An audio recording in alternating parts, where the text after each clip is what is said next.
Good morning, students. Today we will start exercise 5.3, question number 11. Question number 11 है the sum of first n terms of AP. Find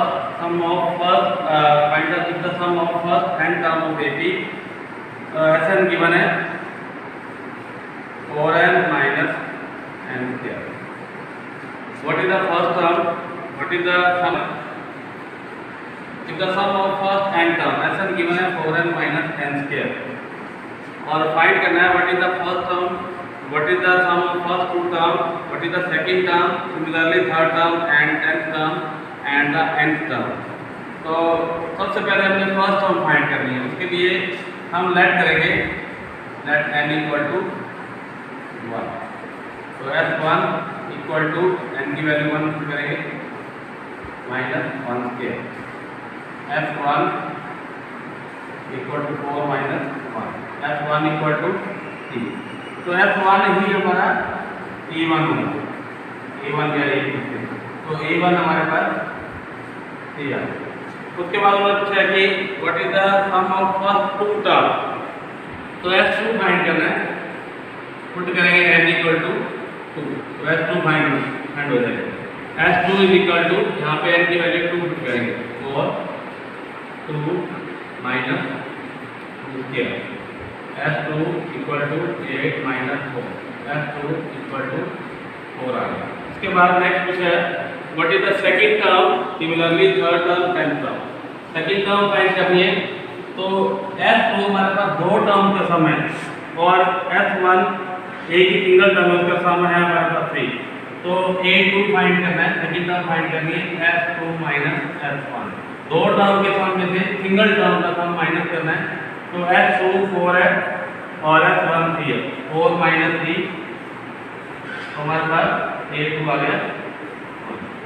अब उन्होंने कहा third term find करनी है. उसके लिए हम चाहे तो ऐसे ही फाइंड कर सकते हैं third term f3 minus f2 और चाहे हम d निकाल लें. a2 भी गिवन है, a1 भी गिवन है तो d निकाल सकते हैं.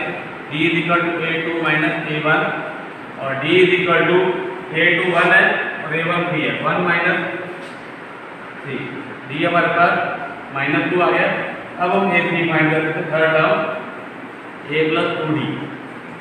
a हमारे पास 3 है, a प्लस 2d 3 प्लस 2 और d हमारे पास है माइनस 2 और 3 माइनस 4 और a की वैल्यू 3 आ गया हमारे पास 3 minus 4 minus 1.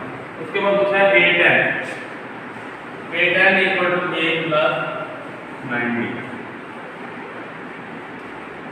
a10 equal to a plus 9d. तो a की वैल्यू हमारे पास 3 प्लस 9 और d की वैल्यू हमारे पास माइनस 2 और a10 equal to 3 minus 18. a10 equal to minus 15. और उसके बाद पूछा है and the nth term. What is the find the third term, tenth term and nth term. nth term find करनी है तो an फाइंड करना है. a हमारे पास है, a हमारे पास कितना है, a1 हमारे पास 3 है, a3 है प्लस n माइनस 1, n की वैल्यू गिवन नहीं है, इनटू d हमने फाइंड आउट किया माइनस 2. तो an फाइंड कर लेंगे n की फॉर्म में 3 plus plus minus minus multiply करेंगे माइनस 12 और minus minus plus. an equal to 3 और 2 5 5 माइनस 2 है. तो ये an आ गया और हमने सारी टर्म फाइंड कर ली. 1% कंप्लीट हो गया. तो 12 स्टार्ट करेंगे. Find the sum of first 40 cos integer divisible by 6. उसके लिए पहले हमें ये भी बनानी है कि पहले 40 cos इंटीजर डिविजिबल बाय 6. तो 6 के मल्टीपल कितने हैं ये भी बनाएंगे. 6 12 18 आगे 40 इंटीजर है तो लास्ट में पता लगता है 40 इंटू 6 240. तो पूछा कि find the sum of 40 cos integer divisible by 6. तो इसमें a हमें गिवन है d 12 माइनस 6 ए एन गिवन है 240। तो इसमें हम शॉर्ट फॉर्मूला लगा सकते हैं एस एन का। S N is equal to N upon 2 A plus A N या L, L A equal to A N है। तो यहाँ पे हम वैल्यू पुट करके S40 फाइंड कर सकते हैं। S40 तब फाइंड करना है N 40 अपॉन 2 और A plus L 6 plus AN 240, ये कट जाएगा 20 इंटू 246, इसे जीरो लगाएंगे, 2 से मल्टीप्लाई करेंगे, 2 से 12, 2 2 8 और 1 9 और 2 2 4, ये हमारे पास S40 है। ये हमारा question complete. Number 13, find the sum of first 15 multiple of 8। इसकी भी भी बनाएंगे। 8 के मल्टीपल लेने हैं, फर्स्ट 15 मल्टीपल है 8 16 8 से 24 और 15 मल्टीपल लास्ट 15 8 120। तो इसमें भी यार 15 फाइंड करना है। तो यहाँ पे ए हमारे पास 8 है, डी 16 माइनस 8, डी 8 आ गया और ए एन हमें गिवन है 120 और एफ 15 फाइंड करना है। फॉर्मूला वही लगाएंगे, शॉर्ट वाला formula, S N is equal to N upon 2 A plus F. तो यहाँ पे एन हमारे पास 15 है, 15 अपॉन 2 और ए प्लस एल, ये हमारे पास 8 है और एल लास्ट टर्म 120 है। 15 अपॉन 2 इंटू 128, ये कट जाएगा 2 6 और 2 4 8, 15 इंटू 64, 3 4 60 960, 56 90 और 6 96 या 15 आ गया हमारे पास 96। क्वेश्चन नंबर 14 है, find the sum of odd number between 0 and 50। तो 0 और 50 के बीच में ओड नंबर लिखेंगे 1, ये भी बनाएंगे हम 1 3 5 7 और लास्ट में 50 से पहले 49 आएगा। लेकिन हमें इतनी टर्म का सम फाइंड करना है। 0 to 50 में 25 ओड नंबर है, 25 इवन नंबर होंगे, एक एक छोड़ के 25 भी ओड नंबर होंगे। तो यहाँ पे a इक्वल टू 1 है और d equal to 3 minus 1, d हमारे पास 2 आ गया और n इक्वल टू 25 है और a n लास्ट टर्म है 49। तो यहाँ पे F15 F25 फाइंड करेंगे। 25 ओड टर्म है, 25 हम वही फॉर्मूला लगाएंगे, Fn equal to n upon 2 a plus l। तो यहाँ पे यही फॉर्मूला लगा के आप इसको कैलकुलेट कर सकते हो कि F25 कितना आएगा। तो ये आप खुद ट्राई करोगे। अब हम नेक्स्ट क्वेश्चन करेंगे, क्वेश्चन नंबर 15 स्टार्ट करेंगे। स्टेटमेंट है, a contract on completion of construction of job specify penalty for delay of completion beyond a certain date follow.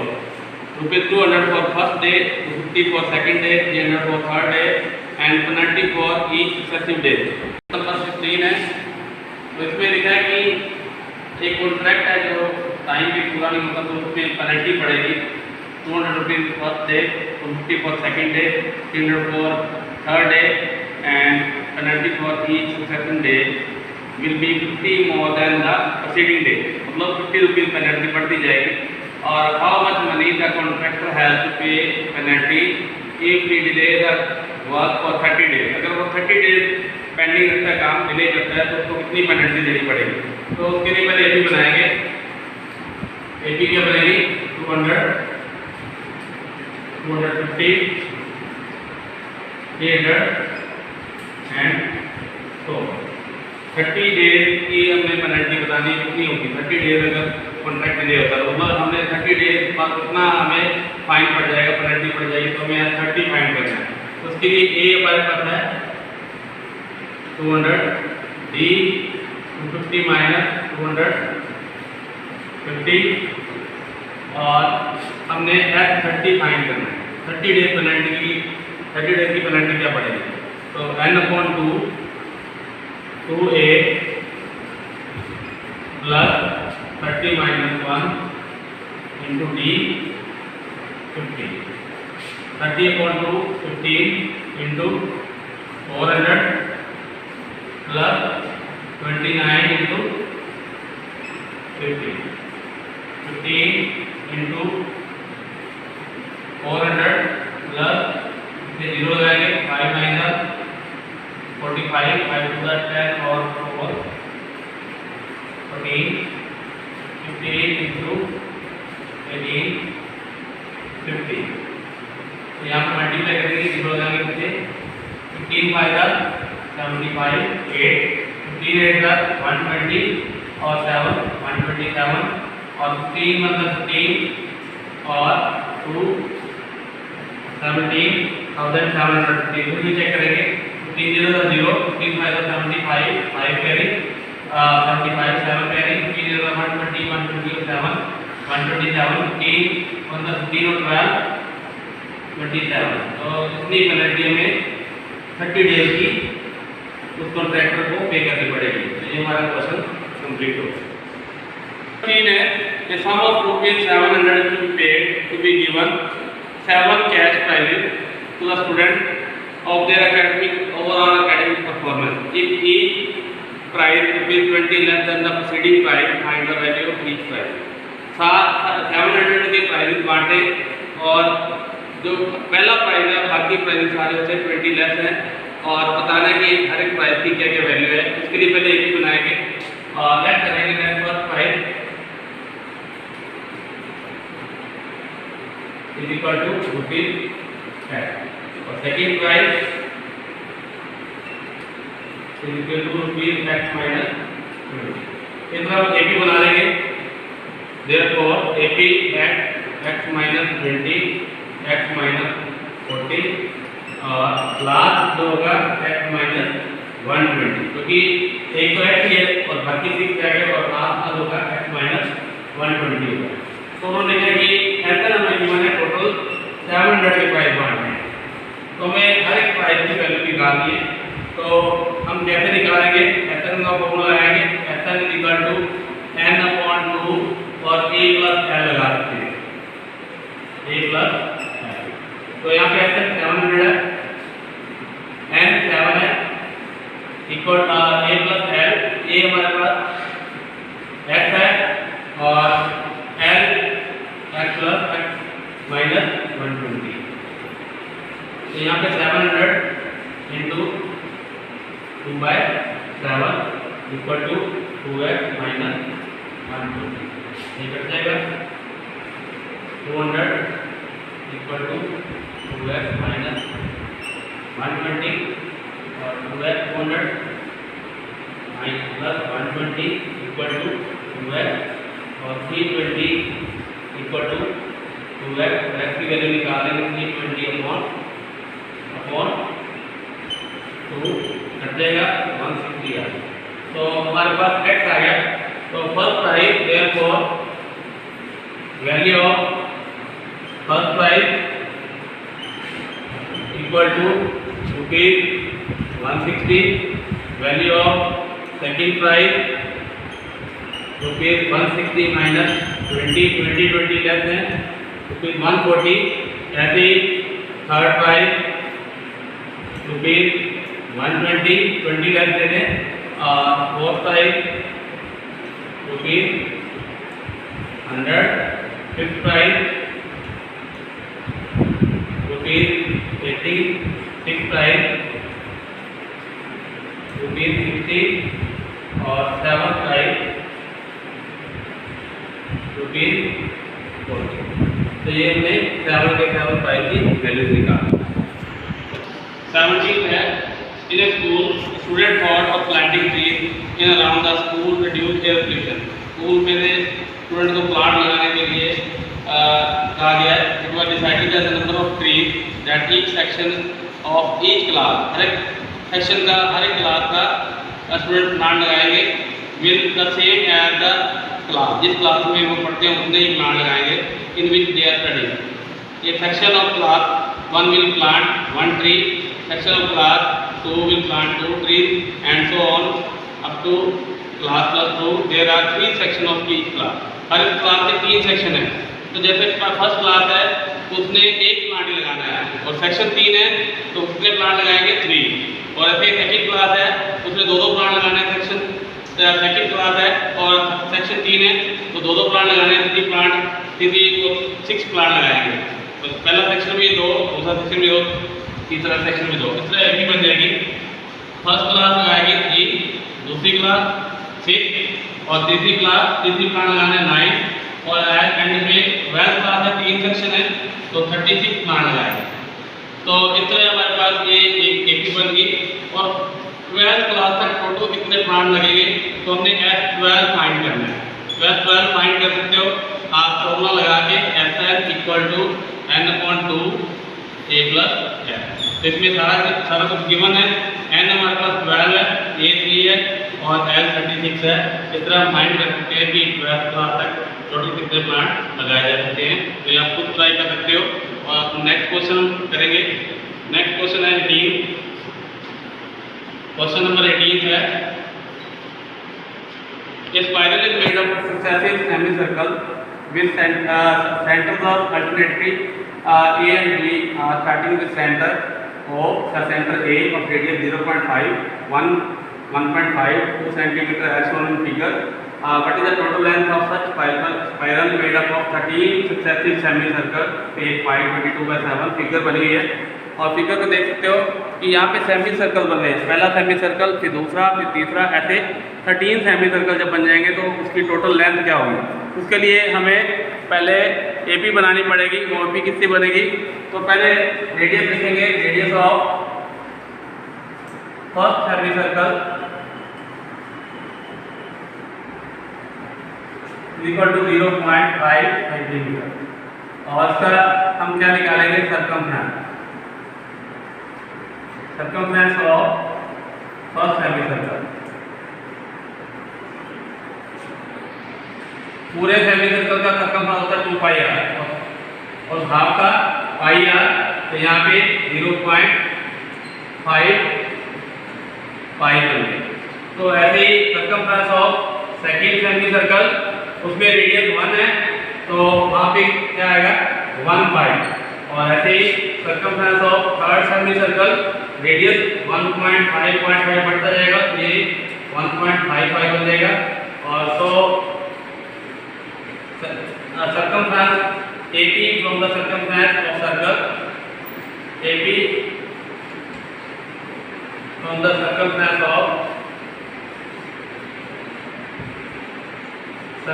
of semicircle,